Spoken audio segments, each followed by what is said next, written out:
दोस्तों नमस्कार। सुरेन हिंदी क्लास में आज हम पढ़ते हैं हिंदी व्याकरण की विधियां, यानी हिंदी व्याकरण शिक्षण की विधियां जो है उनका अध्ययन करेंगे बहुत ही सरल तरीके से।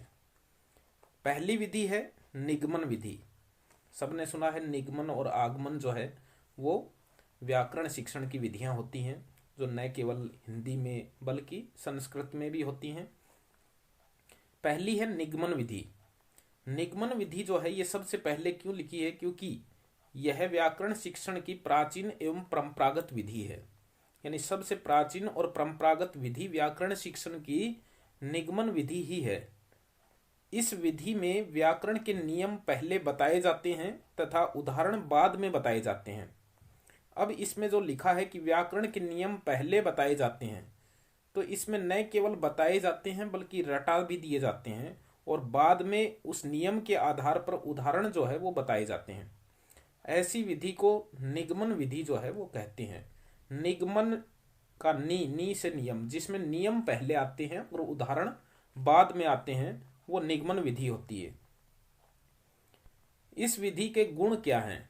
समय व श्रम कम लगता है इसमें, क्योंकि नियम बता दो और फिर उदाहरण अपने आप जो है एक दो उदाहरण बता दो, बच्चे खुद करेंगे, तो समय व श्रम जो है वो कम लगता है। बालकों की स्मरण शक्ति का विकास होता है और समस्याओं के हल में गति प्रदान करती है। 3 इसके गुण हैं। बाकी इसके दोष क्या हैं?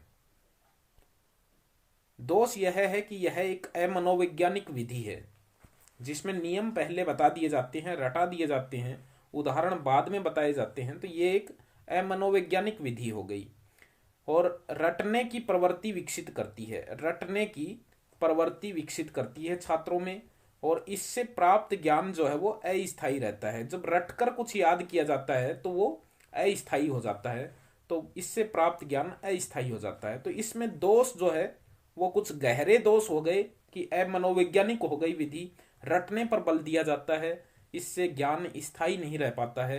इसलिए इसी विधि के में दोष अधिक उत्पन्न होने से दूसरी विधि उत्पन्न हुई, वो हुई आगमन विधि। आगमन विधि में पहले उदाहरण बताए जाते हैं और बाद में नियम बताए जाते हैं। इस शिक्षण प्रणाली में उदाहरणों की सहायता से किसी सामान्य नियम या सूत्र की स्थापना की जाती है। पहले उदाहरण बताए जाते हैं, बाद में नियम बताए जाते हैं। तो इसके गुण क्या हैं? गुण ये हैं कि यह मनोवैज्ञानिक विधि हो गई। इसमें नियम बाद में बताए जाते हैं और उदाहरण पहले बताए जाते हैं। मनोवैज्ञानिक विधि है। प्राप्त ज्ञान स्थायी रहता है और यह बालक की खोजी प्रवृत्ति को जन्म देती है और यह बालक की रुचि का विकास भी करती है।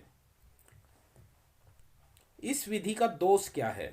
दोष तो सब में होते हैं, तो इसमें भी एक दोष है कि इस विधि में समय व श्रम अधिक लगता है, जिससे पाठ्यक्रम जो है वो समय पर पूर्ण नहीं होता है। इसलिए अधिकतर शिक्षक निगमन विधि से ही पढ़ाते हैं।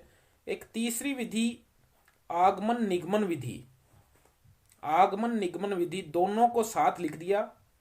यह आगमन व निगमन विधियों का समावेश है, यानी दोनों विधियों का समावेश जो है जिसमें होता है वो होती है आगमन निगमन विधि, और यह व्याकरण शिक्षण की सर्वश्रेष्ठ विधि मानी जाती है। ये प्रश्न आता है बहुत बार, व्याकरण शिक्षण की सर्वश्रेष्ठ विधि कौन सी है?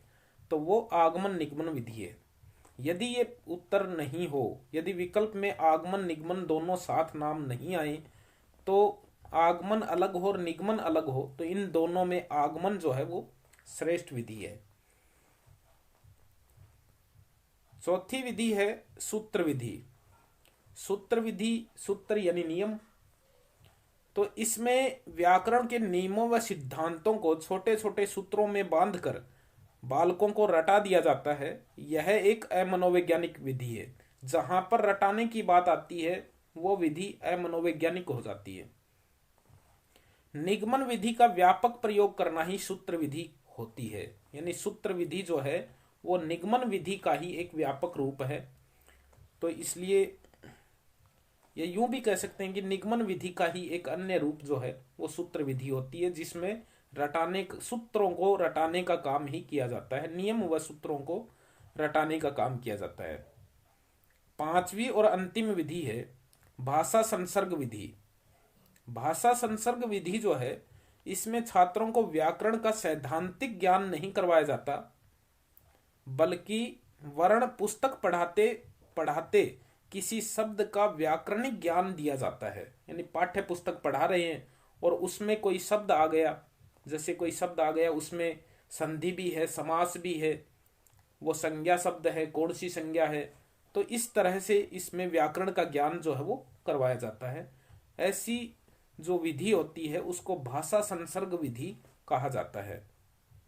इस विधि में सैद्धांतिक पक्ष की अपेक्षा व्यावहारिक पक्ष पर ही बल दिया जाता है। यानी सैद्धांतिक यानी सिद्धांत नहीं बताए जाते, व्यवहारिक रूप से इसमें व्याकरण का ज्ञान जो है वो करवाया जाता है। कि शब्द आ गया तो उसमें बता दिया शिक्षक ने, भाई इसमें ये संधि है, ये समास है, इसमें इसमें